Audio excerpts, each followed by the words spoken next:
Akira Shiroyanagi is a sharp teenage boy who aces both in studies and games quite easily.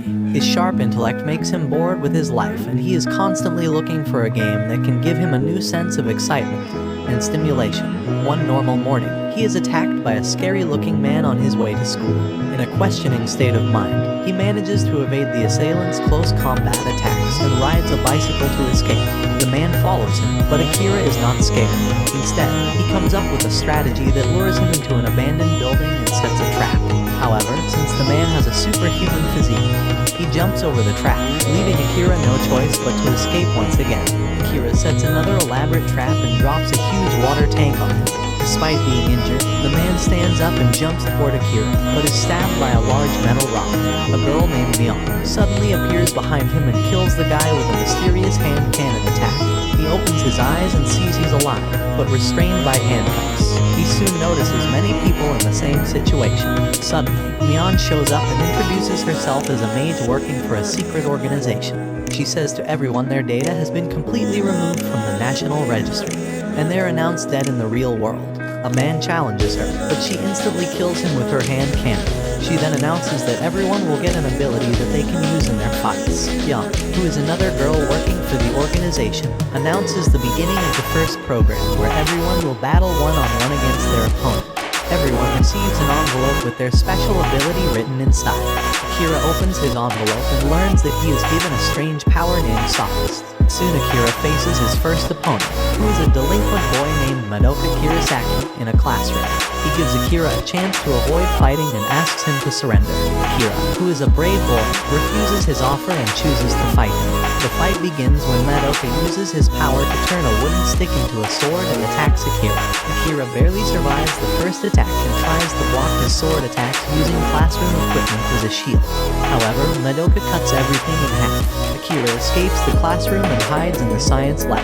As Madoka enters it, he faces a little trap followed by Akira throwing a flame at him using a volatile spray and a lamp.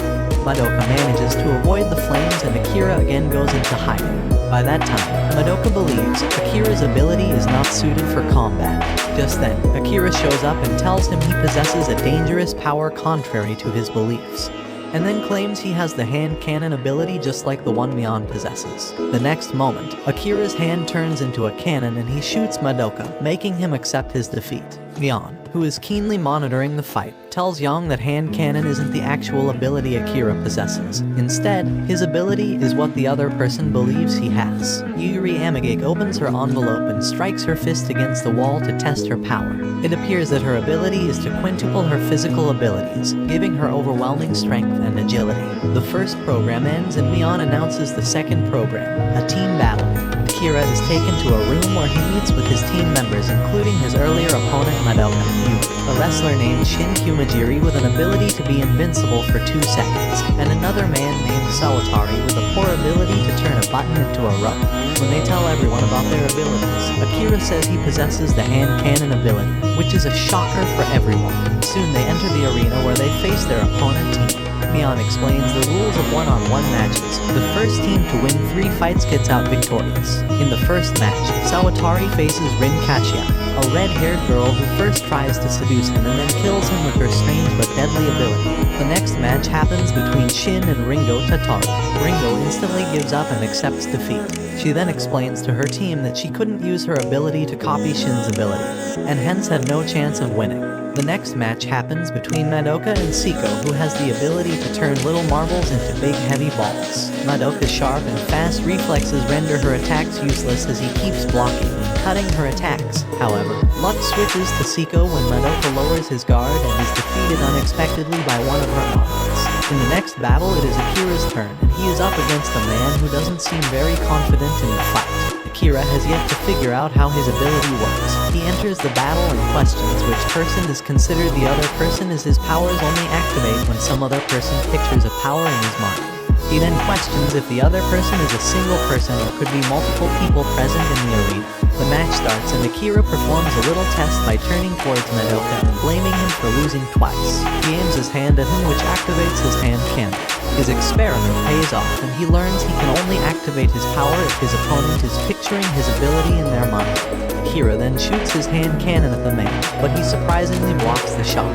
When the man's team cheers him, Akira finds an opening and throws his shoes at his face, causing him to lose focus. Akira then takes him into close range where he can't block Akira's attack and hence makes him surrender. Yuri comes forth for the last match. Her opponent uses his ability to turn his body hard as iron. But this doesn't last before the brute strength of Yuri, who with a single hit beats him. Mion declares the end of the contest with Akira's team as winners. After a little break and a feast for the winning team, both teams are sent on 2 different paths. Akira's team further gets 4 different paths for every team member to go on their own path. At the beginning of the 3rd round, Akira enters a room where he finds an interface device with 100 points and his cuffs are unlocked. A telecast instructs everyone to gather 1,000 points to reach the next level. He leaves the room that opens into a field where he encounters a boy named Katsuya Sato. Katsuya wants to recruit him for his team called Team Green. Soon after, he sees Yuri being chased by the members of the red team, which is a rival to the green team. Akira gives the members of the red team a slip and escapes with Yuri and Katsuya. Katsuya takes Akira and Yuri to their base. There they meet the leader of the green team, Shiroyanagi. He tells them about the red team that has been kidnapping people and exploiting them to get easy points and plan to make their own little kingdom. Akira also learns about a 3rd team called the Blue Team that plays neutral. Before Akira joins Team Green, he suddenly moves forward in an attempt to use his hand cannon on Shiroyanagi, but surprisingly isn't able to do so. However, when Yuri asks him to put his hand down, the hand cannon suddenly activates. Looking at Shirayanaga's confidence, Akira does shoot at him, but his hand cannon doesn't have any effect on Shiroyanagi and he decides to join Team Green. Akira and Yuri both get to share a room due to the limited resources. Akira secretly tells her that his ability is telepathy, which Yuri believes in, and they manage to communicate through their minds. Akira then tells her that his primary objective isn't to go home but to clear the game and then challenge Mion to a rematch. He then reveals his true ability to Yuri and suddenly they see Mion on their interfaces, explaining a quest to hunt ghouls. Team Green reaches the quest place and sees Mion and a lot of ghouls. Mion explains each ghoul is worth 30 points and forbids attacking fellow players. The hunt begins and a ghoul approaches Akira. He blows it away using his hand cannon ability thanks to everyone on the green team keeping an eye on him, hence serving as the other person for his powers. Suddenly the red team appears with some slaves including Ringo. The ghouls attack the slaves and Akira and Yuri manage to save Ringo from a ghoul. Suddenly Mion brings out a huge and much stronger ghoul. Akira fires his hand cannon at the big ghoul, but it has no effect on him. The ghoul attacks Akira in return and Shiroyanagi comes to protect him and orders his team to retreat.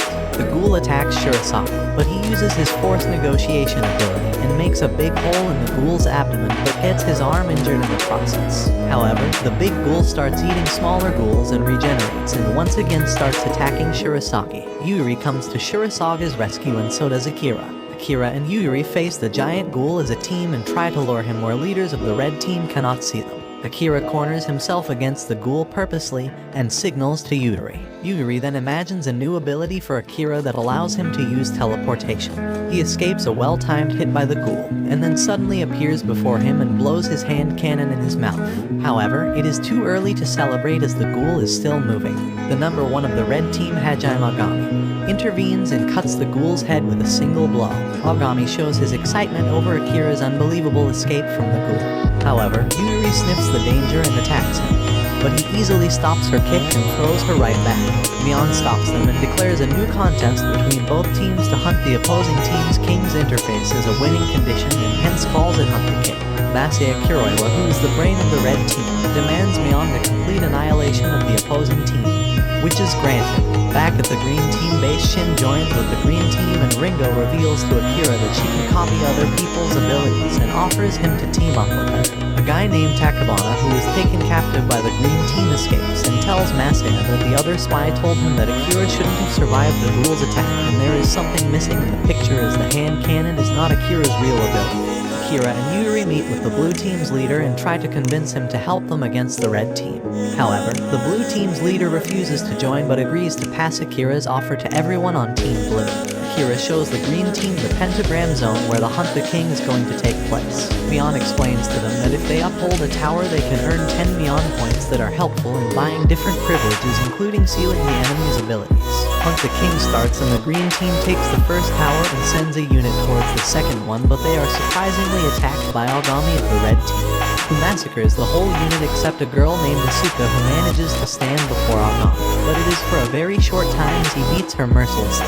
Katsuya learns about Agami's attack and runs to save Asuka, but is ambushed by an old man who can corrode anything he touches. Yuri comes to Asuka's rescue and confronts Agami. She counters his overwhelming strength with her enhanced agility to land a knee on his face using Akira's strategy.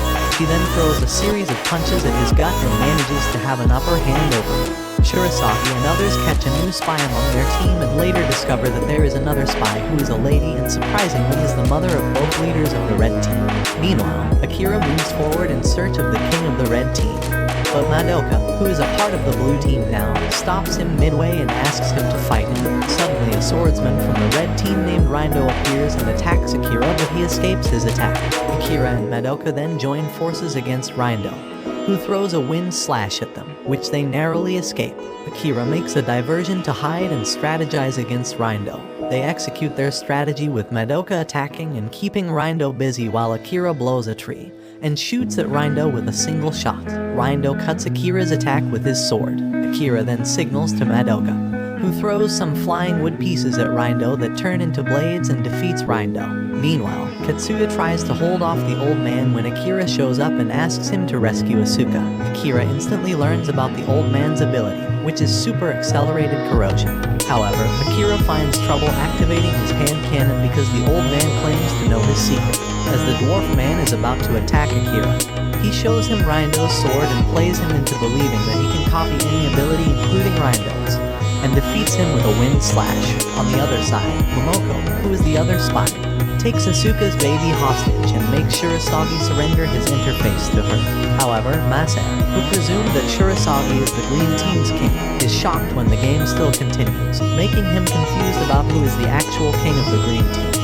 Akira approaches Masaya, while Madoka and Shin join Yuri to help her defeat Agami. Masaya brings out all of his slaves and uses one of their abilities to block Akira's hand cannon attacks, and then employs their abilities on offense against Akira. Masaya uses his ability and enslaves Akira. He then locks Akira's right leg with chains as a price for the debt he owes him. Akira suddenly transports himself behind Masaya, only to be captured by his slaves whom he already had set at that position. Masaya then stabs Akira's stomach with a knife and brags about his plan to trap him from the very beginning. However, Akira surprises him when he says that it was actually his plan to be trapped in that position to begin with. When Masaya tries to stab him another time, Akira uses the ability of negotiation breakdown and defeats Masaya. Akira reveals the meat packs that he used to avoid any injury from stabbing. He then also reveals that it was actually him transformed into Takabami, who put the information about hand cannon not being his real ability into Masaya's mind. Masaya ultimately surrenders his interface to Akira and tells him that the moment the green team pushes Agami to a corner, they'll see a completely different side of him. Meanwhile, Yuri, Shin, and Madoka, through their teamwork and consecutive attacks, manage to inflict a good amount of damage on Agami. As that happens, the pain from the past turns Agami into beast mode, and he attacks Madoka and Shin with his buff strength. Yuri, who is left alone, sacrifices her already injured arm to make Agami's arm useless. Just before she finishes off Agami with a finishing blow, her abilities stop working. It appears that Masaya didn't hand Akira his real interface, and then used his real interface to seal Yuri's abilities by spending 50 Mion points. Before Agami ends Yuri, Akira uses 1 Mion point to make a telecast call to Agami, and asks him to leave Yuri and others unharmed if he wants to take out the Green Team King, which is him. Agami accepts his offer to avenge his brother Masaya. Akira and Agami come face to face and Agami tries to charge with full force at Akira. However, Akira uses Yuri's help and after having her ability dodges Agami's punch and then throws a punch of his own at his injured chest that finishes him off. This marks the end of the hunt. The king and the green team comes out victorious. And I'm pretty sure that you are